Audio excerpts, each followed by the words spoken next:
Hi, so we're going to be taking a look today at the first 20 issues of Something is Killing the Children by James Tynion IV and Werther Dell'Edera and colours by Miguel Muerto. Okay, so this book, this series comes out in a number of formats. You can get it either in these big collected hardbacks, which are oversized, which collect the first 15 issues. So the second volume, I think, collects the next 15 issues, bring it up to 30 issues. Oh, I've got a stuff on mine. But I just got this one, and then I carried on collecting it in the softback cover. I did get the comics originally. I just wanted to do a bit of a deep dive on these because, as I've been saying quite recently, I've had a bit of superhero fatigue. And James Tynion is one of the few writers out there who does comics that are predominantly horror themed, even if they have like a science fiction theme, like was it Blue Box, Black Box, whatever it's called. But his creator and stuff always tends to be of a slightly horror tinge, which is definitely up my alley. Like with Department of Truth, which is a series I did get in digital, but I will get in collective formats, and we'll do a look at those as well. But this was the first one what really kind of like put him on the map as a horror writer of note. Because I didn't think his Batman stuff was all that great, to be honest. It's just average. But I think that's where he found like his vocal chops, how to do dialogue between characters. He did do The Woods as well, I think in tandem at the time, which was coming out through Boom, which this is released by. So this book collects the first 15 issues, and it starts off concentrating on this group of young lads, one of them who just bears an uncanny resemblance to a very young James Tynion, and who happens to be gay, just like James Tynion. Um, and it comes across very much like almost like a police procedural, but then it opens up much more, and we see the main character, Erica Slaughter, makes an appearance. And for a number of years, when this first came out, her image became so iconic. You had people dressing up as her for Halloween and Free Comic Book Day and that lot. And she basically is part of the House of Slaughter, who are a branch of there's like I think there's about 5 or 6 strands. So there's the House of Slaughter and there's other ones as well. And they're led by the Dragonist guy who wears like this mask. And they're tasked with dealing with the monsters which prevalent in the world, which the rest of the world has forgotten about. And these particular monsters, instead of something that's killing children, are monsters what only children can see. When you become a teenage, when you get past a certain age, you stop having the ability to see creatures. Um, and so, like I said, Erica Slaughter and the other people who work on her group, they are tasked with finding where these monsters are, locating them, and destroying them. And this shows the brutality of a monster attack. It does not hide on the blood and gore like here. There's a young lad, basically his bottom half of his body's been ripped apart, and then you see the monster in full. So it's kind of like a giant arachnid kind of creature.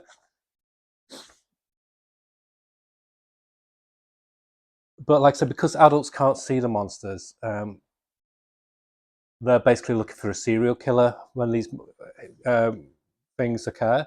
So Erica is basically trying to find them before it gets out of hand, find these monsters before it gets out of hand. If you have an accident and the accident affects part of the lobe of your brain, then you get the ability back to see creatures. So Erica Slaughter and the other people who work in her group, they've all had like trepanning where they have a hole drilled into the skull so they can open up the mind's eye to see the monsters. And one of the characters in here has an accident what gives him the ability to see the monsters as well, but he comes under suspicion as a serial killer, even though it's not him, because of course the other adults can't see him. But Erica Slaughter and the other people on her in her group, they have like these little talismans, these like little cuddly toys, which contain traps inside the demon or the monster that attack them. And so they basically carry around with them a reminder of these creatures that devastated their families, their loved ones, devastated their lives. And these monsters now work for them. So with this one, it's investigating this small town where all these monsters suddenly appeared. Basically devastated the whole town and just killed loads of kids in the most brutal way imaginable. The artwork is just gorgeous. It's got a very Tim Sale kind of style to it. I think Werther Dara also did the Dylan Dog and Batman comic, what came out recently. But it's got such a lovely, lovely style to it.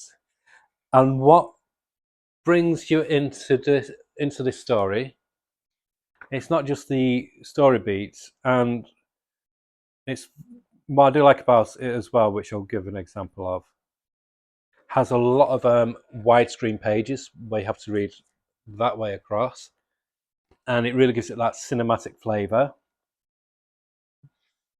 But what brings you into the story as well is the dialogue. James Tynion has got such a great naturalistic way of writing, especially when it's his own creations, because obviously he's not got any editorial saying, oh, they can't talk like that. And it just enhances the story completely. So this young guy, he starts shooting at Erica thinking it's her killing the kids when it's not. And so he gets caught, when he shoots, it ricochets and he gets caught in his head, the bullet. And that gives him the ability to see the monsters as well.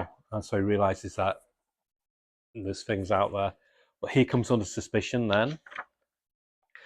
So the first 15 issues deals with the whole, just with this one story, and it delves into the characters more. It doesn't flinch from showing the devastation and the brutality. It doesn't flinch from showing kids trying to survive against insurmountable odds. You know, they're fucked.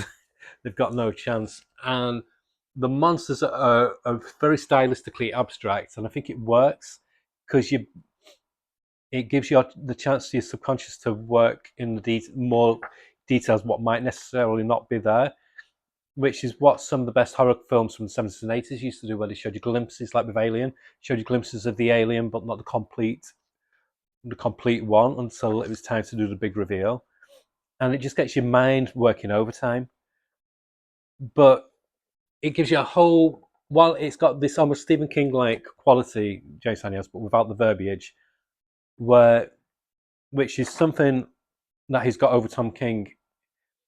What he writes down, it's necessary. It's not just flowery purple prose, and he makes you empathise and understand all the characters. So not just Erica Slaughter and her group, not just the kids, but also the people questioning them and working against them. But also, it shows as well.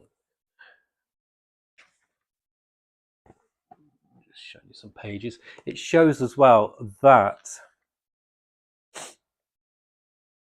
Erica Slaughter and her team, they're like the cure for getting rid of these monsters, but the cure sometimes can be worse than the actual event. So part of her group are the ones with white masks. I'm just giving you an outline. I don't want to go too deep into it because you really would. It is worth reading. So he's the guy who runs all of the groups who fight the monsters. But there's this other group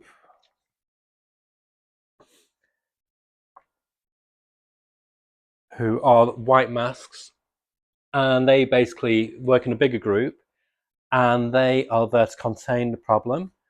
So, because it's got SARS control, they're tasked with basically containing it, and that means at whatever cost.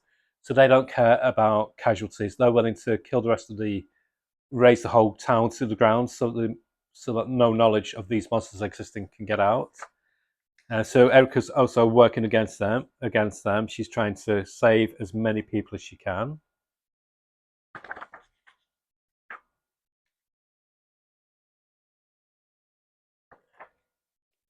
But the artwork is just so dynamic. So there can be pages of conversation, but then the splash page, before it gets to too much talking heads, the splash pages just draw you back in again, and it comes to a very satisfying but very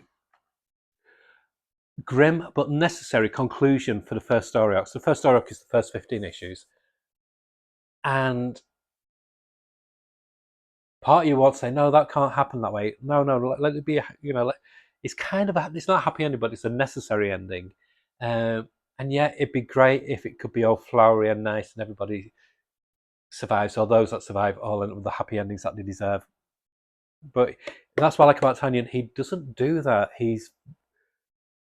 And again, like Stephen King, he's got this great knack of still making you feel uncomfortable after the story's been resolved. He did it with Spectrograph. As I mentioned, I had a real struggle reading that series because all I kept thinking about was that this woman had abandoned her baby at her flat because she thought all had been gone for an hour or so. And of course, it lasted for longer, and you could just see the baby getting more and more upset. And as a parent, that really got to me. And he does that here with, he's got a great way of creeping under your skin by making very natural settings feel unnatural and ranking up the terror that way. So the ending is really satisfying. But like I said, I don't want to tell you what happens because it is a perfect ending. What's good about the oversized collector's edition, there's a big article at the back showing sketches, and there's a discussion between all three of the creative team about their ideas and why they did this series. Because James Tynion basically admitted himself that he was burnt out from doing everyday comics. He didn't feel like he was reaching what he could do with comics, and this is where he kind of like freed himself up completely. So yeah, extremely satisfying. But I'd say don't just rest with the first 15 issues. Do carry on with the rest. I've got the other 4 volumes which have been collected so far, but this one is the next one I've read, which is volume 4, and this covers 16 to 20, and this is a completely different beat the previous storyline. This is like a breather in between the other stories. So this delves into how Erica Slaughter became who she is now, became this woman with the mask and the big eyes and the weapons. So it delves into her history. So you see little Erica. But again, there's moments of closeness and humanity, and then it's like the rug of humanity is just pulled under you, and you go, oh God, that's happened. So yeah, what made her who she is now, it's hard going, it's quite harrowing, but the storytelling is so strong that you get over it. And again, there's characters in here like this guy is fantastic, who you really, really warm to, but then you realize what his job is, and you're like, God, how can he live with himself? And the art is so atmospheric. I would say Werther Dell'Edera is the new Tim Sale for how he does it. He's kind of like a cross between Tim Sale and Tyler Crooks. Got that kind of flavour, but really, really dynamic pages. And again, he does interesting things with the panel layouts. So you always feel a bit unnerved and a bit wonky with the panel layouts. And I'm all for that. I love experimentation with panel layouts. So this one, like I said, goes more in depth with her story, shows you how she became who she is now, and it shows you why she's different from a lot of the others who are in the other groups of her organization. Yeah, it's just great, and it shows her mentor as well, how she's kind of molded her life through how her mentor dealt with her. So yeah, another very satisfying read. Like I said, I think this kind of like really rocketed in popularity when it first came out. It's like the hottest comic, hottest property when it came out. I think it's around about lockdown, just before, and then it kind of petered out because it's been going on for so long. But I think it works so much better because I did get it in floppies originally, but it works so much better in collected format because the story has time to breathe then. Because when there's a month gap, the pace of the story can be lost within the gaps. and so it very much works in this format. And I do recommend, if you want something fresh, something horror, something that doesn't dumb it down for you, Something is Killing Children. I think James Tynion is one of the most talented American writers in comics of this generation, and it's just wonderful. So I will do another video looking at books 5 till 8. So that'll be hopefully next month when I do that. Okay, so hope that was okay. Bye. Bye-bye.